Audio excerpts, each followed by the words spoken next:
good? Okay. So we're going to go ahead and get started. I want to welcome everyone. To the first of the Center for the Study of Africa and the African Diaspora's academic events for 2022-23. And as I was sharing, this is our first in-person meeting in the past 2 years since, given the pandemic. So this is our first in-person meeting. It is a hybrid meeting. A number of people are in cyberspace or wherever they are, virtual space. So welcome to everyone. Ahlan wa sahlan. We are delighted. So my name is Mike Gomez, and I direct the center. And so we begin with this screen. This is the website for CSOD. And as you know, if you're going to, work with Africans, then you got to get with the acronym, right? We swim in acronyms, right? So CSOD is the acronym for the center, and it's very simple to sign up. And you will be, kept informed in terms of what's happening. And we have a number of events for the academic year. But I want to introduce our speaker for this evening, Professor Solange Ashby. And she received her PhD in Egyptology from the University of Chicago with a specialization in ancient Egyptian language and religion. She has conducted doctoral research at the Temple of Philae and in Egypt, and has participated in the excavation of a royal tomb in the Kushite cemetery of El Kuru in Sudan. Her dissertation explores the prayer inscriptions of Nubian groups who traveled to the Egyptian temples of Lower Nubia, including Philae. Dr. Ashby's expertise in sacred ancient languages includes Egyptian hieroglyphics, Demotic, did I say that right? And Coptic, Ethiopic, Biblical Greek, and Biblical Hebrew underpins her research into the history of religious transformation in Northeast Africa and the Middle East during the period when monotheistic religions, Judaism, Christianity, Islam, replaced traditional religion in Egypt and Nubia. Dr. Ashby's first tome, Calling Out to Isis, the Enduring Nubian Presence at Philae, is available through Georgia Press. Her current research explores the roles of women in traditional Egyptian and Nubian religious practices. Dr. Ashby is working on the first monograph dedicated to the history, religious symbolism, and political power of the women of Kush. Dr. Ashby was awarded a fellowship at the American Research Center in Egypt to undertake research on the funerary artifacts of Nubian women. She taught religious history at American University in Washington, D.C. for 6 years, and now teaches at Barnard's Department of Classics, and formerly taught at Barnard's Department of Classics and Ancient Studies. She's currently at UCLA. So you did send me this bio. All right. Professor Ashby is a founding member of the William Leo Hansberry Society. My undergraduate students, you've read some of his work, which seeks to train and mentor African and African descendant students in the study of African antiquity. So without further ado, I would like to ask Dr. Ashby to come to the podium. And Ms. Williams, how do I get out of this so that she can, so we'll let Ms. Williams handle that. So I don't mess it up.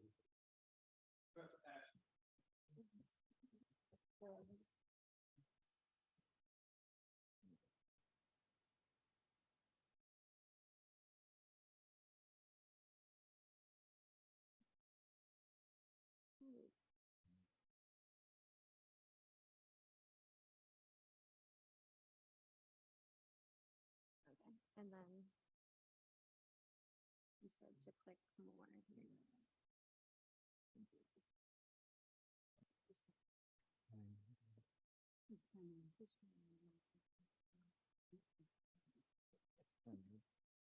Okay.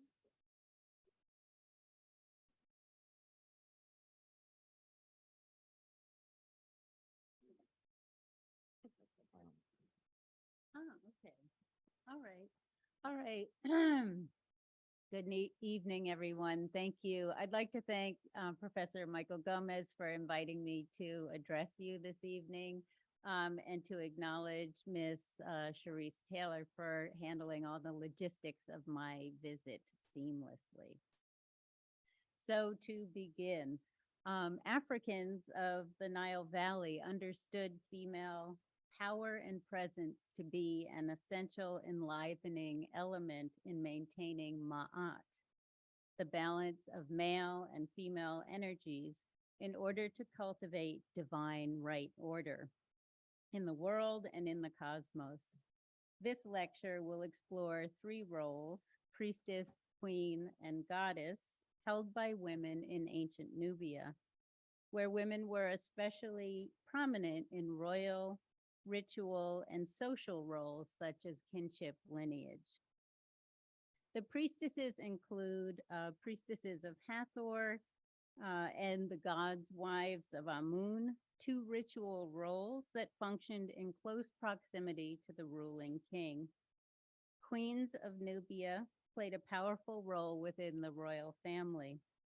Here I will focus on a queen mother who lived in the 7th century BCE, whose presence was essential to her son's coronation, and a sole ruling Marowitic queen of the 1st century CE. The goddesses referred to in my title are actually three different goddesses. Nubian queens held titles that associated them with the Egyptian goddesses Mut and Hathor, as well as the Marowitic goddess Amasimi. I choose this image from an Afro-Cuban painter, Armonia Rosales, because it speaks to the sacred nature in which motherhood was understood in the ancient societies along the Nile River.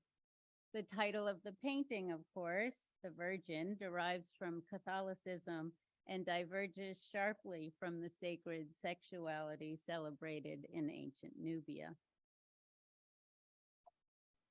Okay.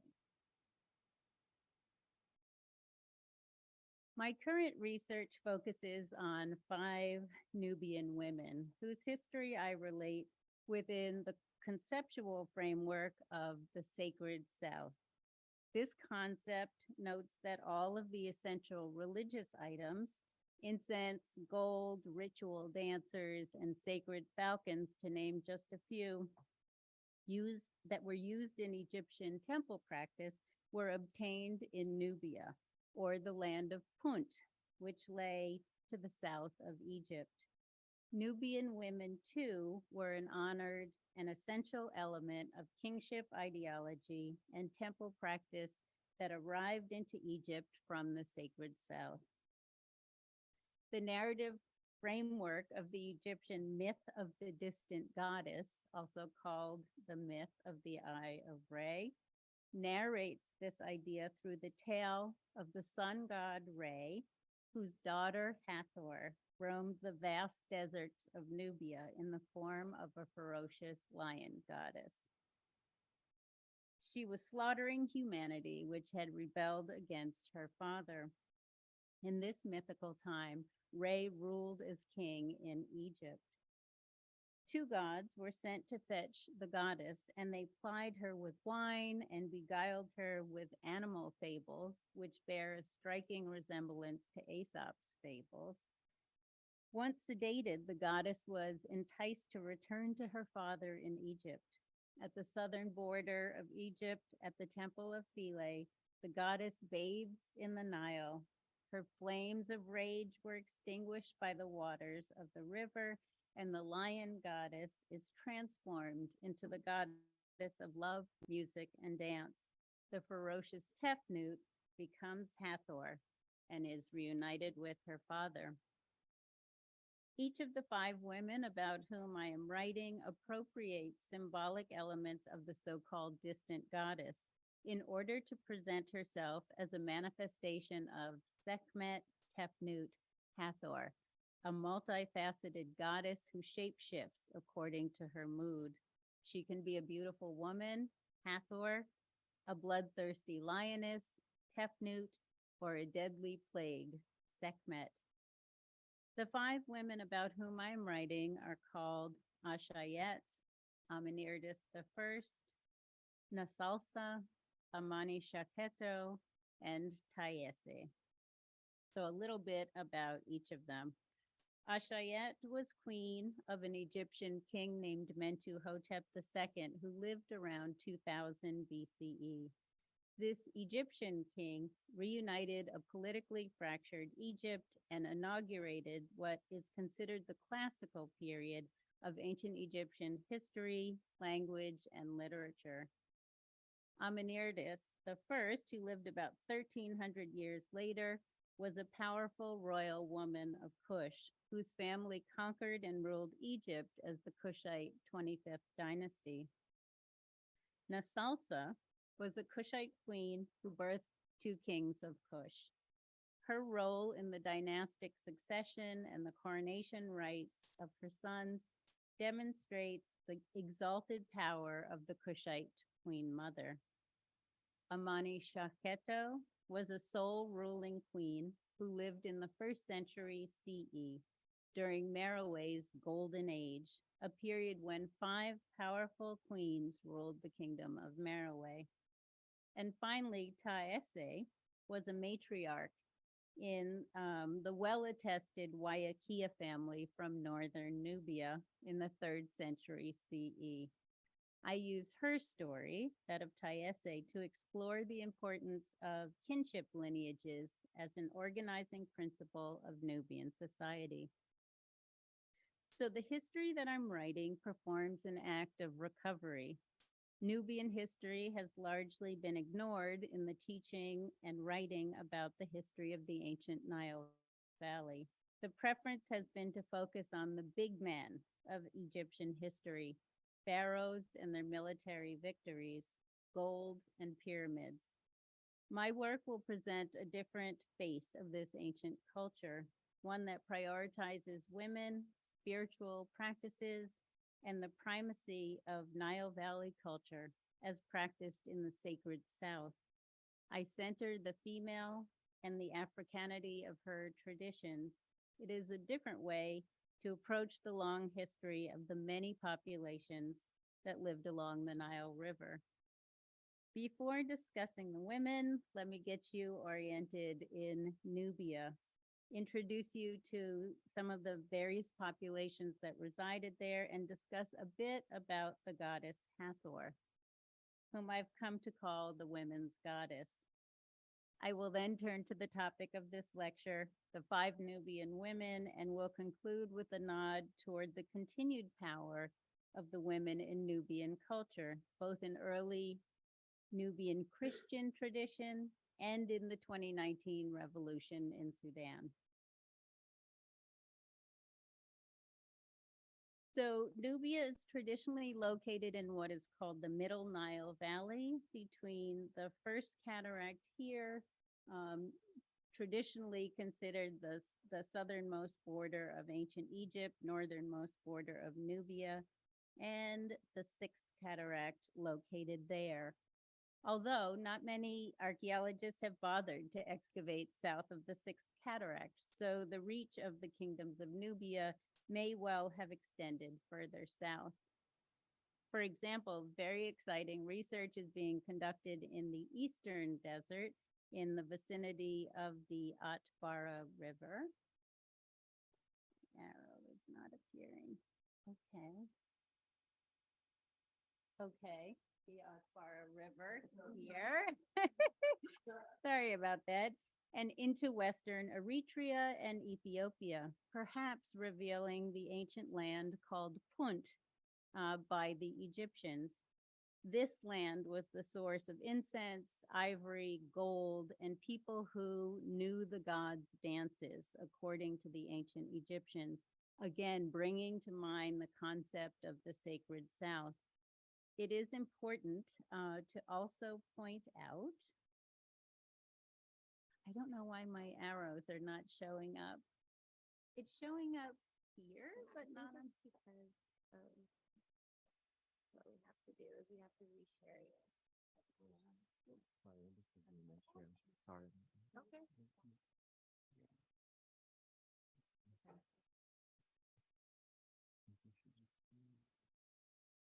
It's not the end of the world if it doesn't.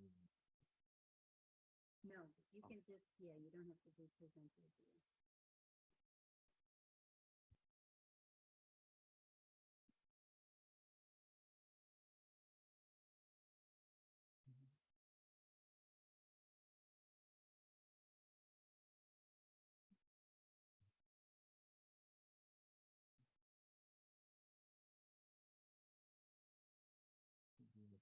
Should I just click it real?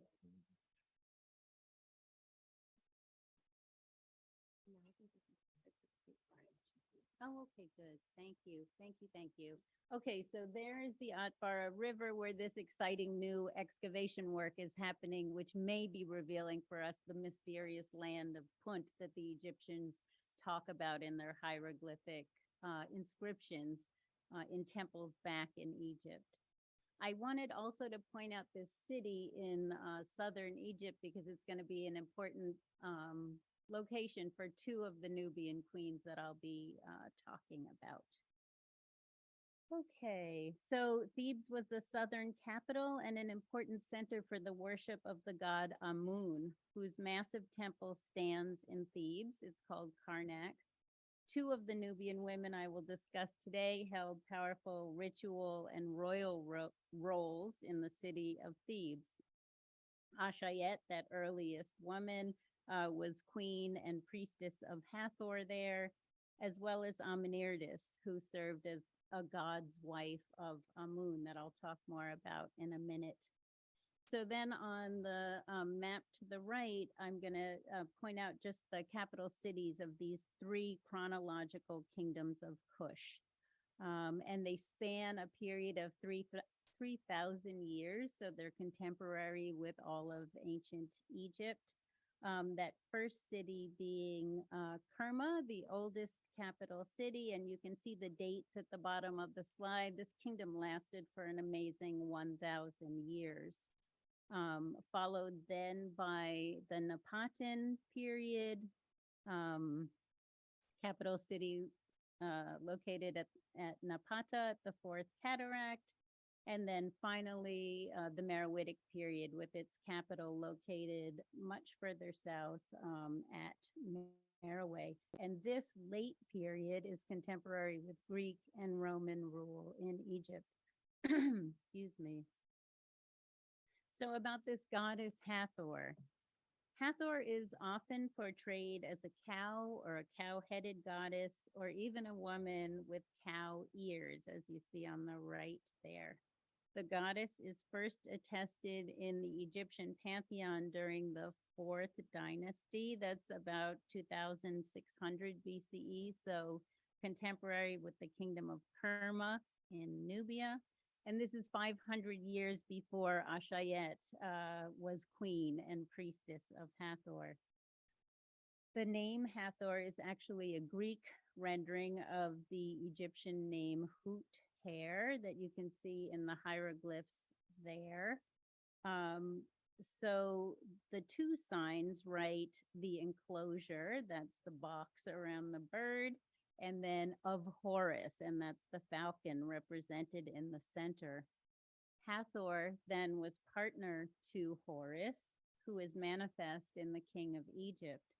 This inscription links the goddess with Thebes, that southern capital of Egypt. It reads from right to left, Anubis, lord of the sacred land, Hathor, mistress, or better yet, ruler of Thebes. Hathor was honored with many epithets. It's a beautiful one. She was gifted bronze mirrors so that she might see her beauty reflected back to her. The gold She was associated with the gold-producing regions of Egypt's eastern desert and Nubia. Mistress of foreign lands, she was worshipped in Nubia and in the Sinai, lands outside of Egypt proper. Lady of the Vulva, an explicit reference to Hathor's association with sacred sexuality and recognition of a woman's ability to bring forth and sustain life. Lady of Turquoise, Hathor is associated with the turquoise mining regions in the Sinai Peninsula. Lady of Intoxication makes reference to the consumption of beer in the rites performed for Hathor, but also alludes to the divine drunkenness attained by those who participated in nocturnal rites performed for the goddess. And finally, she who comes from Ta-Seti. In many hieroglyphic texts, the goddess is said to have come to Egypt from Ta-Seti, an Egyptian name, one of many, for Nubia. This particular one means the land of the bow and makes reference to the preferred weapon of Nubian warriors. I will suggest that traditional forms of ritual music and dance, a central element in the religious practice of Nubians, were incorporated into Egyptian rites performed for the goddess Hathor, whose origin in Nubia and journey to Egypt would have been celebrated appropriately with Nubian music and dance. A type of dance called the Keskes dance, attributed to Nubians in Egyptian hieroglyphic texts, was incorporated into the rites performed for Hathor during the Middle Kingdom, when Egypt colonized Nubia and came into close contact with the C-Group people living there. More about them in just a minute. So this is the site of our first Nubian woman that I will speak about. What you can see on this image is the west bank of Thebes, that capital in southern Egypt. Some of you might be familiar with this funerary complex, which was built by the female pharaoh Hatshepsut, beautifully preserved. Less notable to the left there are the ruins of the same funerary complex, but 500 years older, of a king called Neb-Hetep-Re Mentuhotep II. So hopefully you'll just see that's where the podium used to be for a similarly structured funerary complex. Maybe it's a little bit clearer here from this bird's eye view, an artist sketch of what they think Mentuhotep's funerary temple would have looked like. So this is Hatshepsut's funerary complex, and then to the left, that of Mentuhotep II. The shrines of these 6 women buried within this funerary complex were located at the rear of the ambulatory on the top of this podium. There used to be a temple to the goddess Hathor located here. Hatshepsut then came back 500 years later and built her own in the same sacred spot. And then where these 2 stars are marking are pit burials in the so-called northern courtyard, where 2 tattooed women were found buried as well. And they were most assuredly dancers, sacred dancers for the goddess Hathor.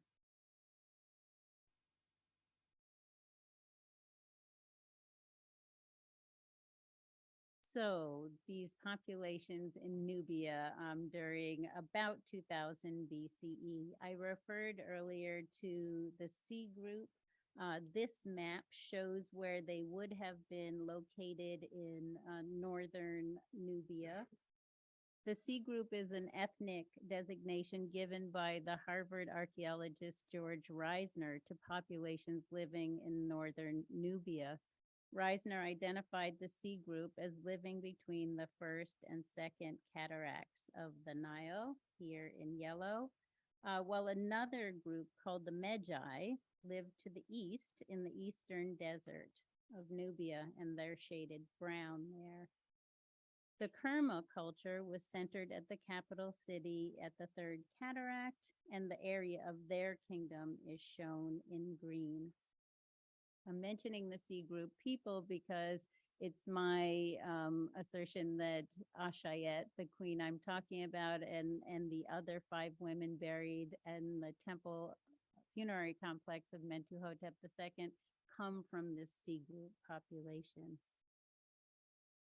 Based on the fact that the attire of many of these sacred dancers for Hathor very much mirrors the attire that we see as the traditional wear of these C-Group women. Cowrie shell belts, cross-bead necklaces, like you can see on this blue faience doll or this wooden paddle doll, colorful worked leather skirts. These brightly patterned skirts of worked leather were also found in the burials of high-status women in the royal city of Kerma, and then again in a C-Group Nubian cemetery in Hierakonpolis within Egypt. In many cases, C-Group women's grave goods also included bronze mirrors sacred to the goddess Hathor, and these sacred rattles called sistra. Similarly, tattooed women that I mentioned earlier, preserved as mummies from the funerary temple of Mentuhotep II, bore designs otherwise found only on contemporaneous C-Group women of Lower Nubia. This decorative pattern is visible on earlier pottery of the Nubian A group and on female figurines from Nubian prehistory. So it has a long tradition in Nubia. Elements of the typical attire of C-Group women came to be incorporated into the regalia of dancers of Hathor. I'm suggesting that this happened precisely because it was Nubian women who often served as priestesses, dancers, singers, and musicians in the cult of Hathor in Egypt. So I'm just pointing out how often we see this lozenge or diamond-shaped tattoos here on the thigh of this little female figurine.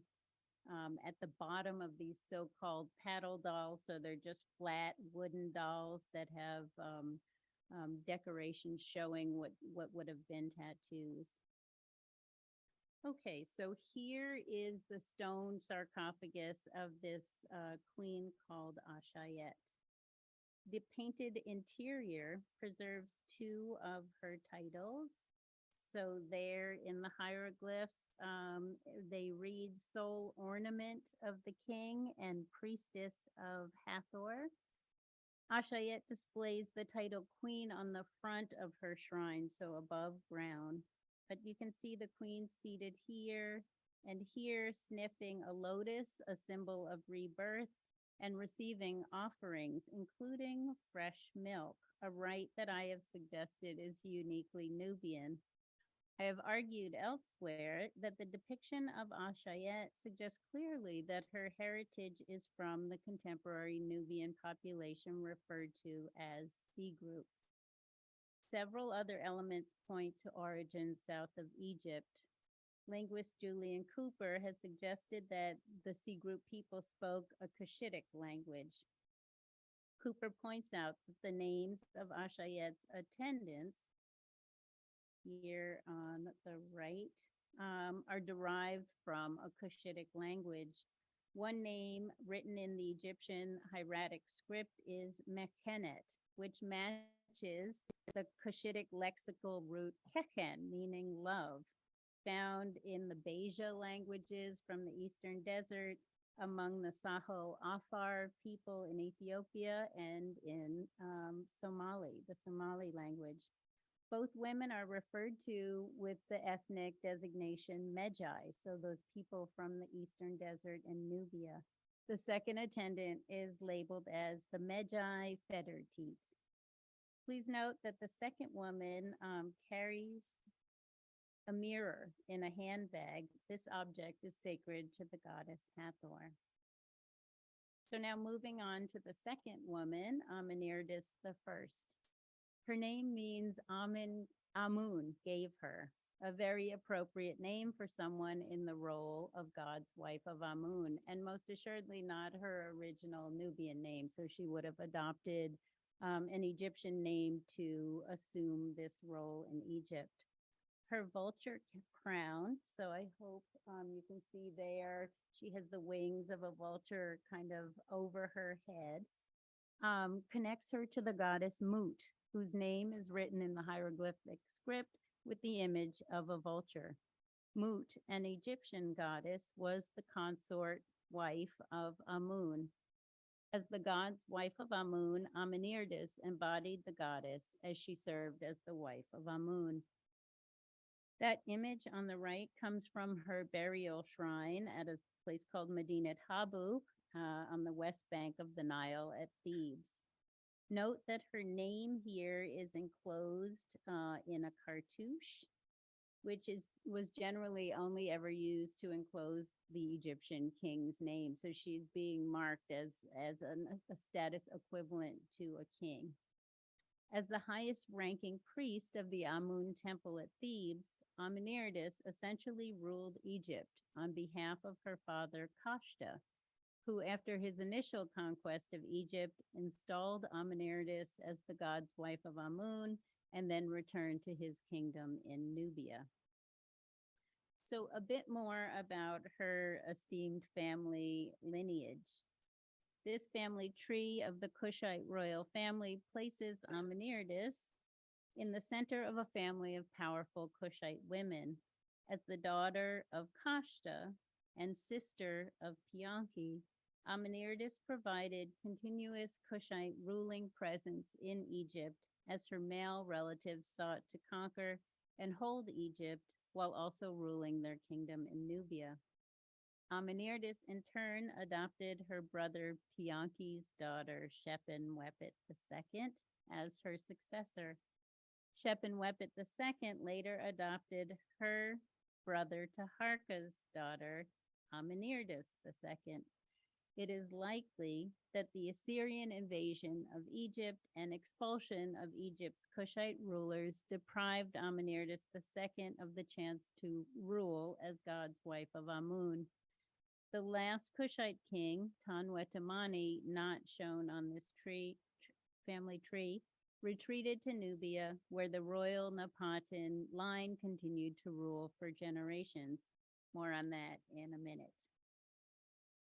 So here's just one more image of Amenirdus from her funerary shrine at Thebes, showing the relief and hieroglyphic decoration on the exterior of her funerary shrine, which was constructed for her by Shepin-Wepet II. The relief decoration shows Shepin-Wepet II on the right, making an offering of milk, again to her predecessor and aunt, Amenirdus I on the left. The hieroglyphic text in between the two women reads, "Giving milk to her mother."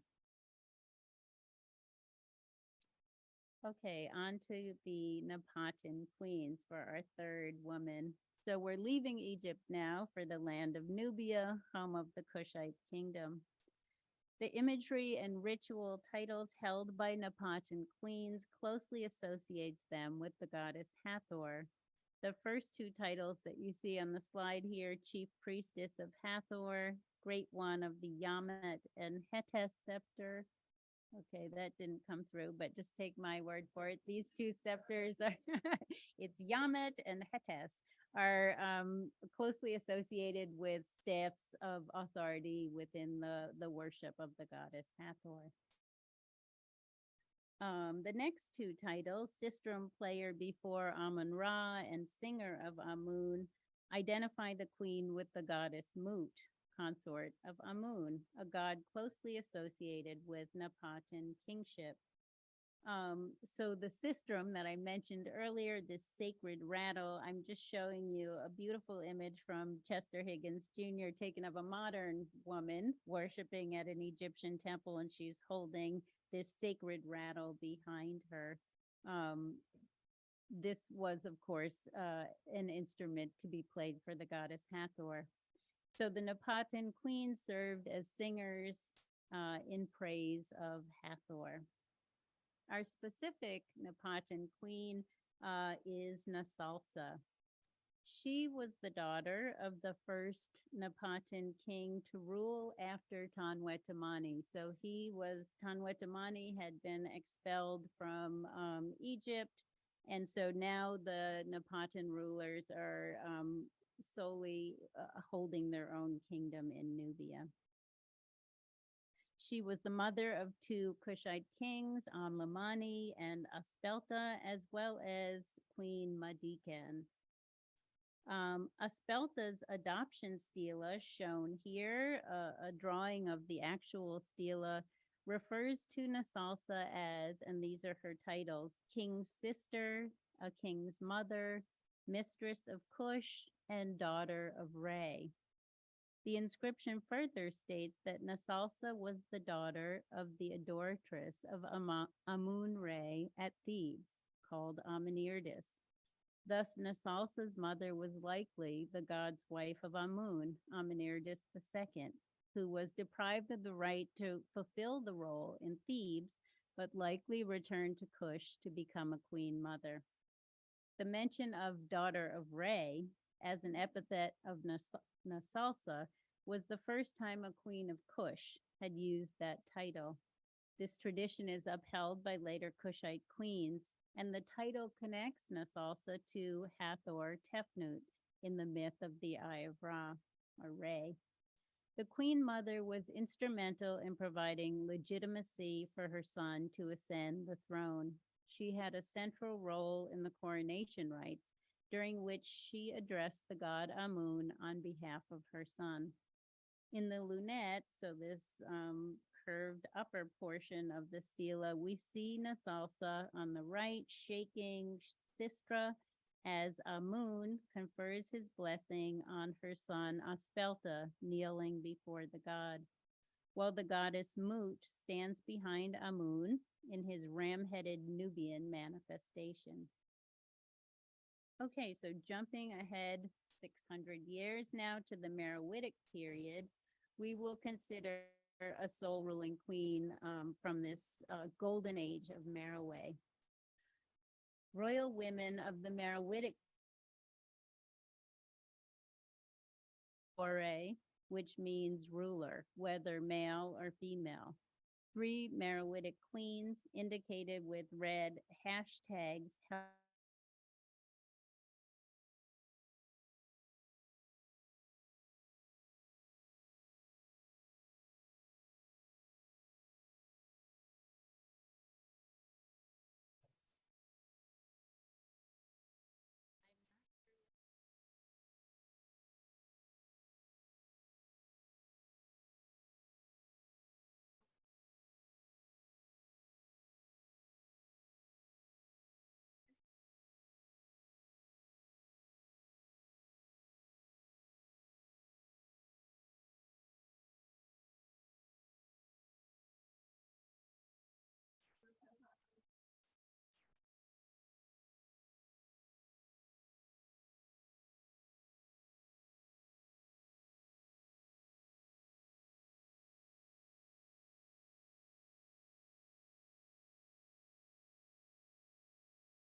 apologies, I'm back.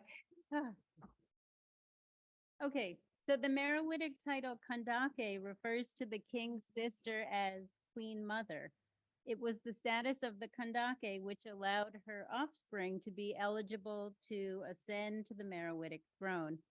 3 of these Marowitic queens held the title Kandake, Amenirdus, Amani Shaketo, and Amani Tore. Is it a coincidence that all their names incorporate the Marowitic name for Amun? Probably not. So just to show you quickly what that looks like in the Marowitic script, read from right to left, it says the letters are K, D, K, E, and then the determiner L to write the word Kandake. And this is the nicely alphabetic script, a nice change from the hieroglyphs. That's a whole different, much more simple. Okay. So the queen I'm focusing on here is Amani Shaketo, who held both the titles Kware and Kandake. The prosperity of her reign is indicated by her prolific temple building and the cache of jewelry found in her burial at Merowe, one example being this golden bracelet shown on the screen. In the stela on the left, the queen is depicted being embraced and offered the breath of life by the Marowitic goddess Amasimi. And I don't know if you can see, but going between the mouth of the goddess on the left and the nostrils of the queen on the right are Ankh signs, which literally write the word for life. The goddess on the left is shown wearing her crescent moon headdress surmounted by a falcon. And her face is marked by scarification, something we never see on Egyptian deities. Both goddess and queen wear their hair in short, curly afros. Strabo, a contemporary Greek historian, wrote a book called the Geographica. And in book 17, he focuses on North Africa. Strabo describes the military action of an unnamed Kandake, in Greek rendered as Candace and incorrectly used as a name instead of a title. This Queen Candace was probably Amani Shaketo's predecessor, Amenirdus. And so here the text says, but the Ethiopians, and I'm giving translations in parentheses, attacked the Thebais and the garrison of the 3 cohorts at Syene, and by an unexpected onset took Syene and Elephantine and Philae and enslaved the inhabitants, and also pulled down the statues of Caesar. The generals of Queen Candace, who was a ruler of the Ethiopians in my time, a masculine sort of woman, blind in one eye. So this is a Greek take on a powerful Marowitic queen. And there is the head of Caesar Augustus, previously known as Octavian, found buried underneath the steps of the Sun Temple in Merowe. And this was a temple dedicated to military victory, so that everyone, generally the royal family ascending to the temple, would step on Augustus's head as they entered, a little Marowitic shade. Okay, so my final woman is Tayese. Intentionally with no image, she was not a royal woman, and those of us who are non-royals will probably not be remembered 2,000 or 3,000 years from our death. But she does show up in my dissertation research. So as Professor Gomez mentioned, I wrote about the Nubian prayer inscriptions at several temples in northern Nubia. And there, 8 generations of her family are attested in prayer inscriptions, and they served the rulers of Merowe as priests, warriors, civil administrators, and counselors. Tayese, whose Egyptian name means the female one of Isis, the goddess, was at the nexus of 2 prominent Nubian families. Her marriage to Waiakia A, called so because there were many people in the family named Waiakia, united her military family with his priestly family to ensure the dominance of this extended family in Nubia for a century. So I'm going to be ramping up quickly. I just want to highlight how this power of Nubian women continues even after the end of the kingdom of Merowe.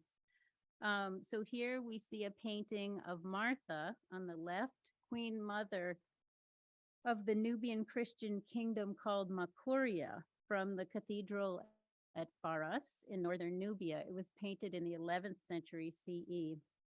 The position of Mother of Kings, called Nonan in Old Nubian, was the second most important in the country, only after the king.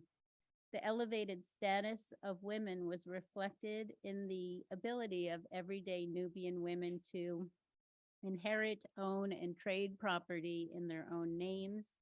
This scene shows a clear parallel between Mary's regal status, the Virgin Mary on the right as the Mother of God, and the Nonan's status on the left as Mother of Kings.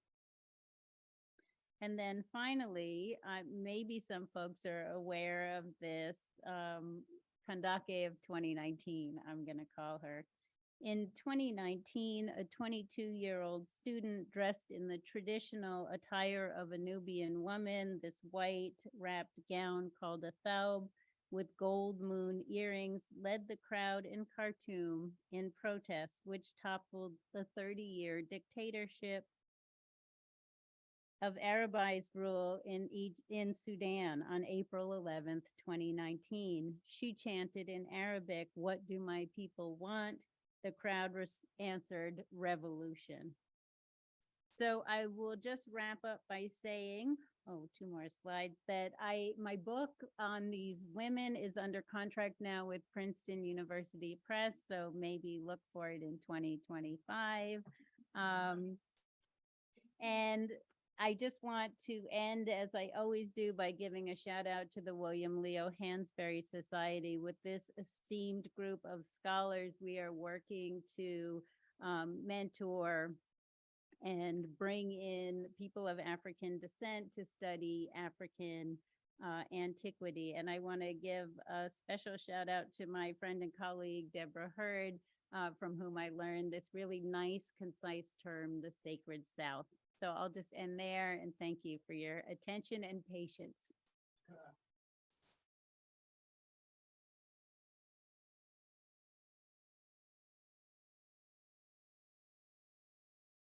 Professor Ashby, so now we open up the floor for questions,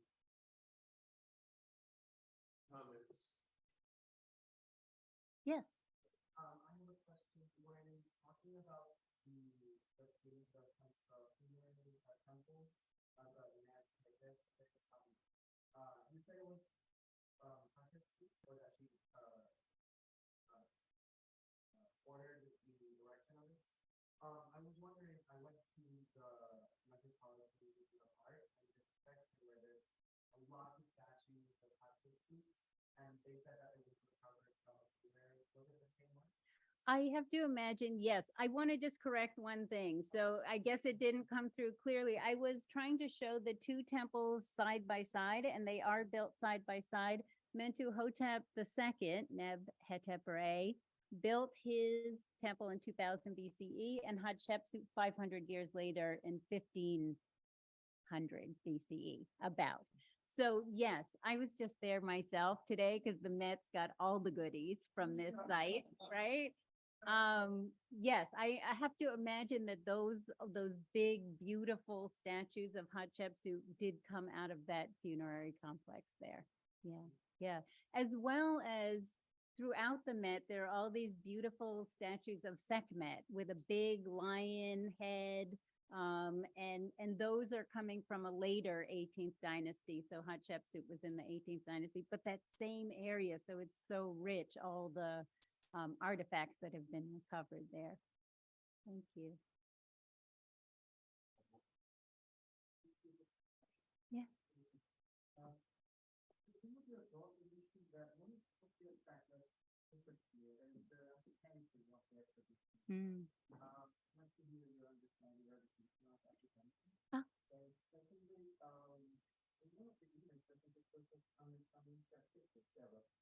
there was a kind of clarification.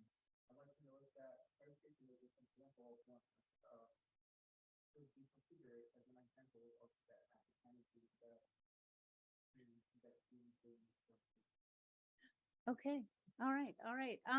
So I don't mean to imply that in talking about the Nubians, I'm focusing on the Africanity in the ancient Nile Valley, because to me, all of those societies, including Egypt, are African societies, right?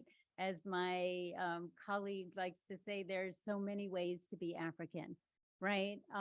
But when I'm talking about the Nubian women, their dances, these milk libations that I like to keep pointing out, then I'm focusing on an ancient pastoral cattle pastoralist tradition that was present in the Green Sahara from like 8,000 to 5,000 BCE. So it's ancient, and it's the roots of both Egypt and ancient Nubia. And that's what I'm referring to. What I see in the Nubian religious traditions is that they hang on to more of the symbolism and even the act of living from cattle pastoralism after the Egyptians have settled down and taken up agriculture and kind of gone a different direction. So when I'm talking about the Africanity in the case of the Nubian women, that's what I'm talking about. Cattle herding, oftentimes a more equal society. When Egypt took up agriculture and then conquered kind of the known world, they became really wealthy and very socially stratified. And that was not always the case in Nubia. The scarification.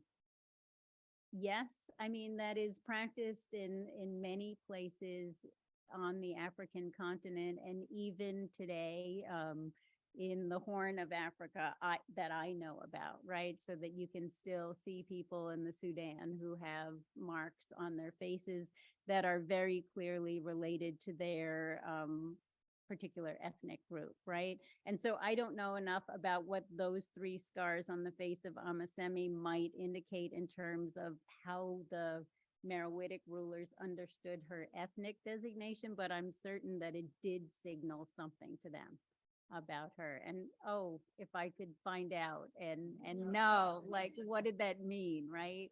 So the other thing I should say about ancient Nubia is they were not anywhere near as into writing as the ancient Egyptians were, which is weird, being a person trained in ancient languages, and that's my thing. And then all of a sudden I decide I want to really focus on Nubia, and they're like, yeah, we don't really do writing. And then when they do develop their own script in this late period, I didn't emphasize that in the Marowitic kingdom, they create their own script, that lovely alphabetic script, but we can't really translate much of it. And so I'm just learning a new way to do research about ancient people. I hope that answered both parts of your question. Oh, okay, yeah.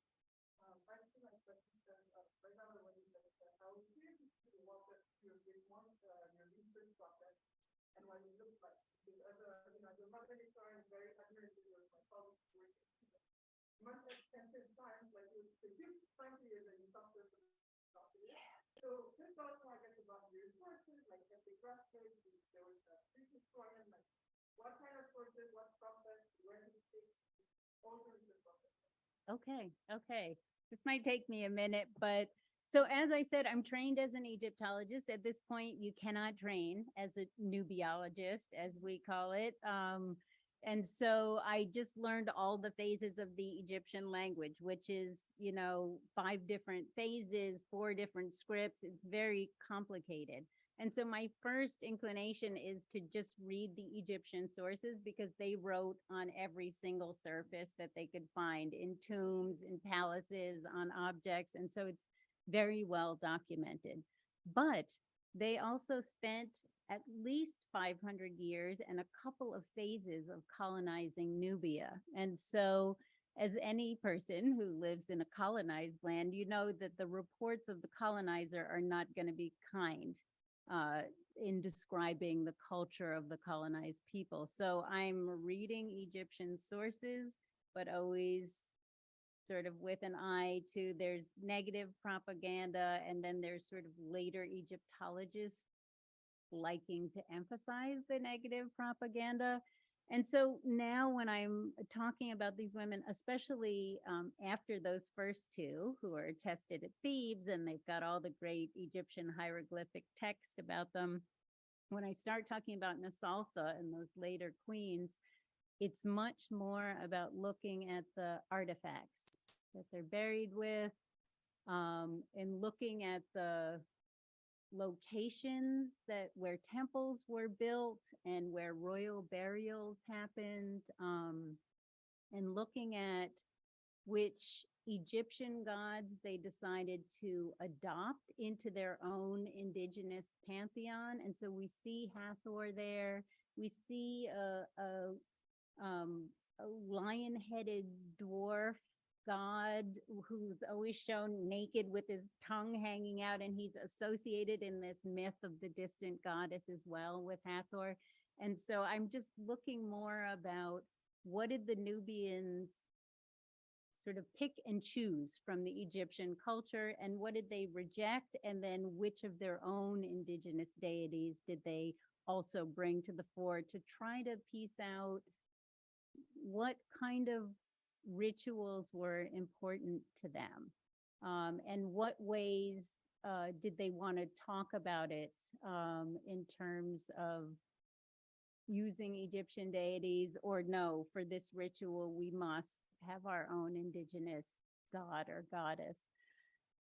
Yeah, yeah. And I'm hoping a final part, and I have not been able to do this yet, is to just talk to living Nubian communities, because of the political situation in Egypt and Sudan. There's a big Nubian diaspora. I live in Washington, D.C., and there's a big Nubian community there. And it's been really fruitful the few times that I can connect with those people.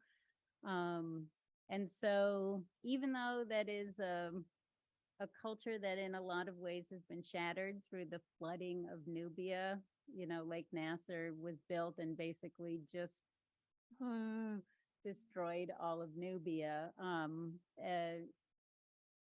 The traditions have been lost, but there's still a lot that's there and that remains. And so that's another avenue that I'd like to look into. Yes. Sure.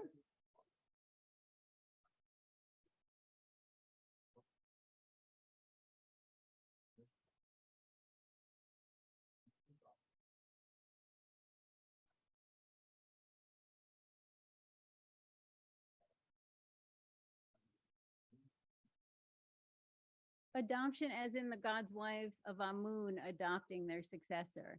Okay, yes.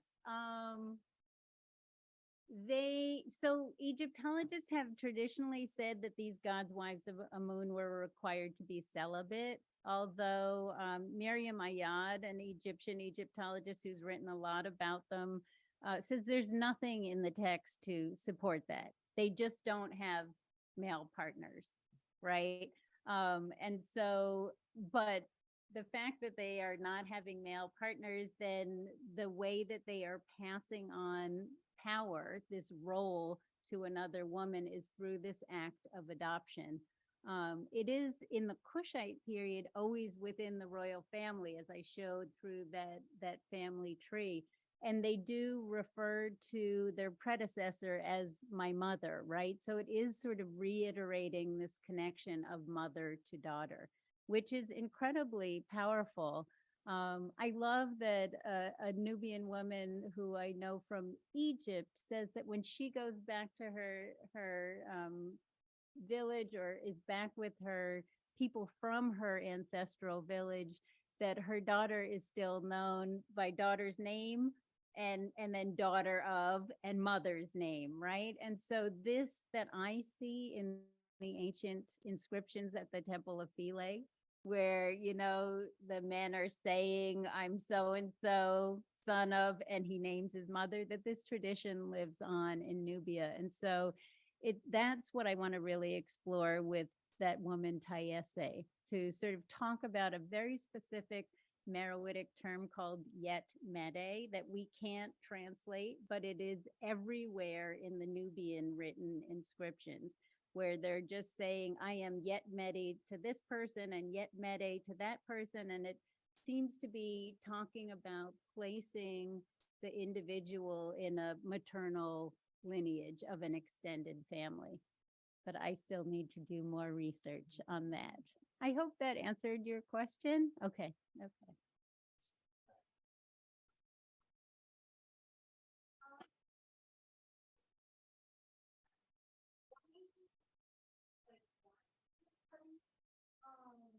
Like Nubian women, and also why do you think it is that like it kind of gets lost in history, like all these like parts of were major parts of like Africa, but we don't.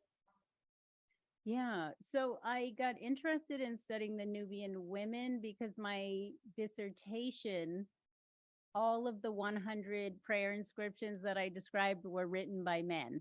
And my advisor said to me, when I just sort of off the cuff used maybe a male pronoun referring to them, said, really no women, because she does gender research in ancient Egypt. No, but they do talk about the women who are in their extended family, who come with them. They're saying explicit prayers for their mother's safety as she journeys to and from Merowe. So women were there. A man talks about performing sacred rites in front of his daughter, and the priests who are bringing up pounds and pounds of gold donate them to the temple priests' female children. So clearly women, girls were a really important part of the ritual landscape. They just weren't showing up in this corpus of official prayer inscriptions written on the temple walls. And so I thought a good follow-up project would be to delve a little bit more deeply into what were the women doing and what were women's roles in relation to performing the sacred. I feel like there was a second part to your question. Like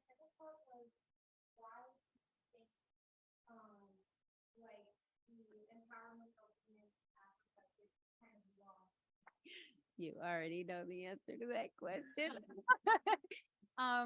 So the discipline of Egyptology is very European dominated, very Eurocentric, and very much focused on Greek and Roman rule in Egypt in the late period, and in the earlier period connecting up into the Levant and sort of looking towards the Mediterranean. So very much ignoring Nubia. It's really just in the last 2 years that all of a sudden people are interested to talk about Nubia, and that is very much in response to the whole George Floyd moment and DEI. And so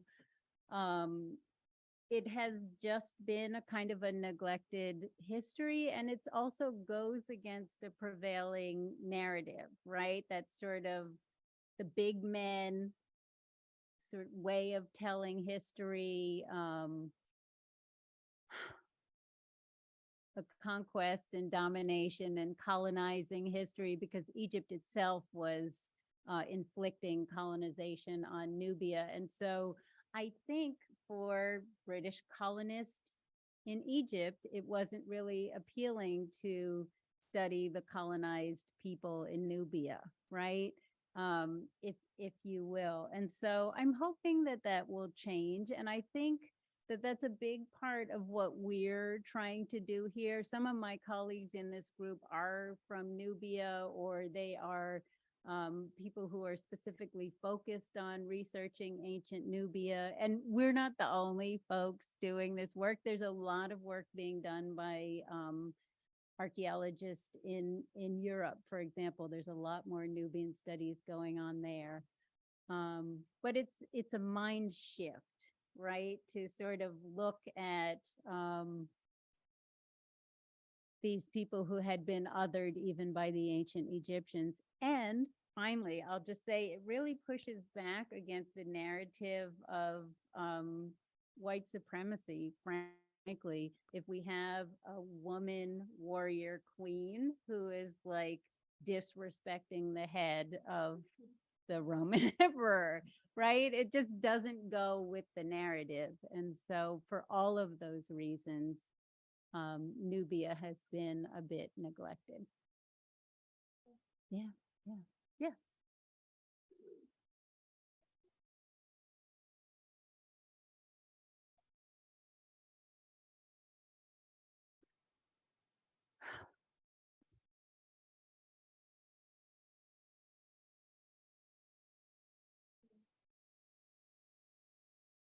Yes, that's a great question because as I mentioned before, it's really hard for common people to have their history still spoken about 2000 years after they're dead. Um, but yeah, so a big part of my shift in my research to your question has been from the texts, which are always, high status people are the ones who get to leave those, to just the artifacts that we find left at temples or buried with people. And that is all levels of society just because it's so dry there. And even a simple pit burial will have the body and the artifacts preserved.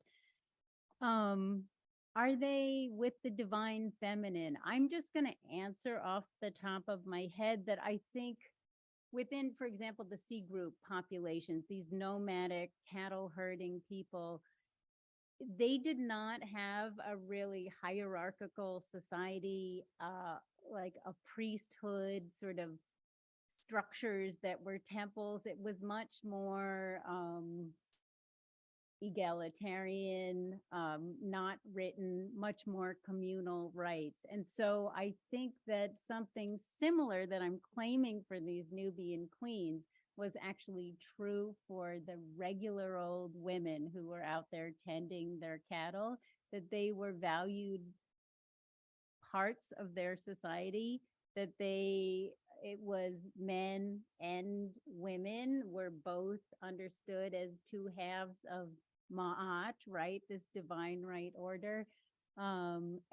But that they were also really revered for their ability to bear and sustain life. And so what we see in the pre-dynastic period now in the Brooklyn Museum, there's that great figure of that female figurine who is holding her hands up like this, is from 3500 BCE, so ancient, before there was Egypt, before anything. And it's just a woman and her reproductive ability. And I think that that continues down into the Pharaonic period where we have temples and texts and all of that, with the focus on the milk libations. Because what is understood is that it is the breast milk of the goddess Isis that is being offered at the grave of her deceased husband Osiris and can bring him back to life. And I think this is an echo of this ancient and still living idea that women are divine just by their ability to carry life and sustain it with their bodies. I say that as a mother. Having experienced it, it's pretty sacred. Yeah, yeah.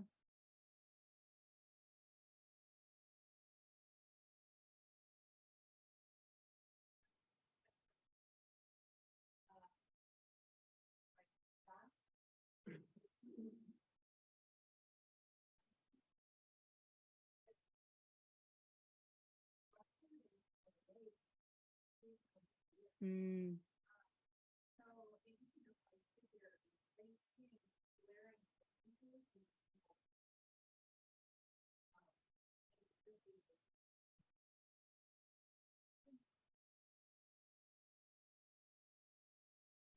I think that you could look at this corpus either way, but my focus is always on the similarities, right? So when I'm talking about Nubian Christianity and traditional Nubian religion, I'm looking for what is similar, like what survives from the ancient into this new adopted religion. Um, but I do see a lot of similarities, like this idea of adoption, the preferencing of the mother when people are sort of talking about their family lineage, the way that societies are organized with women really very much at the center, the way the queens are vital in speaking up for their sons as he's getting ready to be coronated. So it is a vast amount of difference, but what's interesting to me is finding the pieces like this recurring theme of centering the woman in social organization. Yeah, yeah.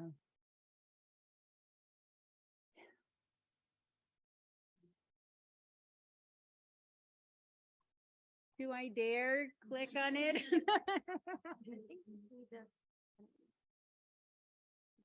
Oh, okay.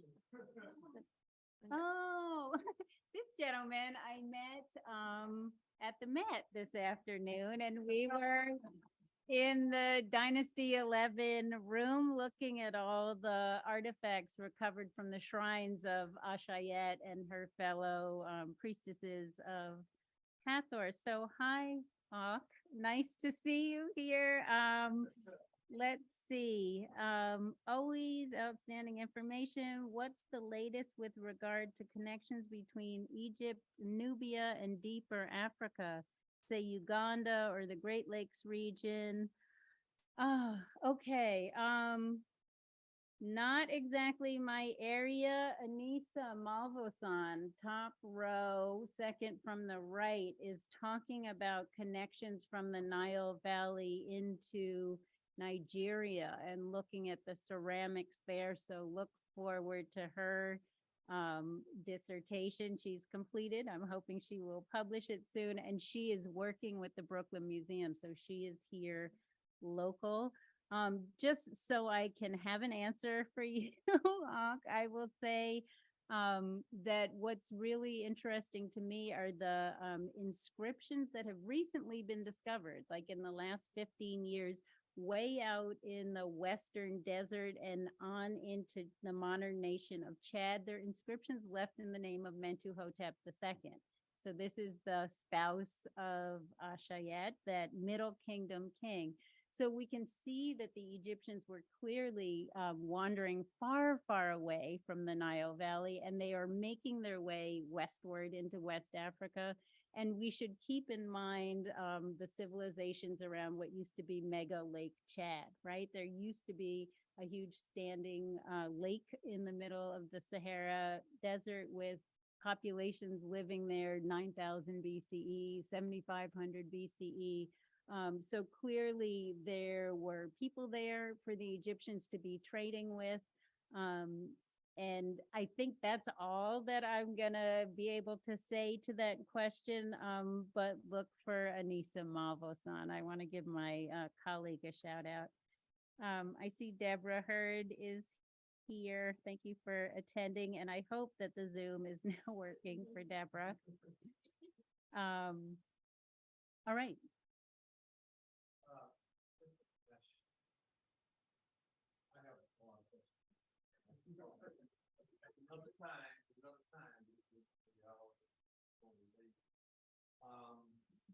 I'm just thinking about and processing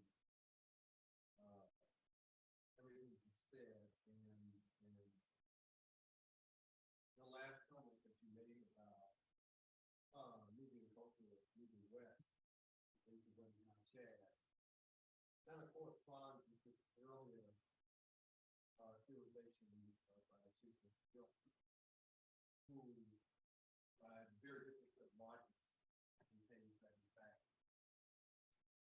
I know the people we talked to about earlier. So I don't know. I know a lot of the origin stories maintain people come out of the East, and I'm particularly struck with this pastoralist culture and the alphabet. There's something to think about. But I just want to say that I just hope everyone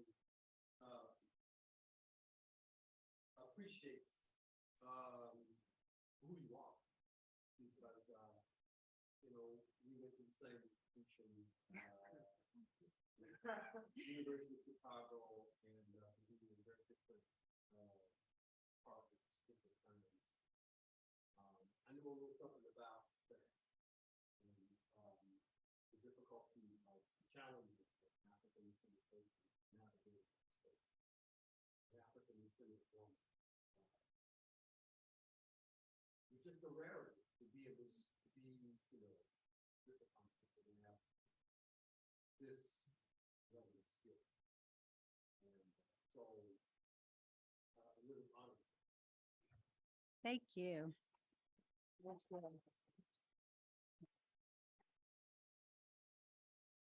I'll just follow up that comment by saying I had a whole chapter on the pastoralist people and the connection through the Sahel, and that just got, and I had to pull that from my dissertation. So that's for another publication for another time. Yes, yes. Well, thank everybody for attending. Thank everyone in cyberspace or Hansberry. Newland. I think it's been wonderful. We'll have a great evening. I don't want to mess things up.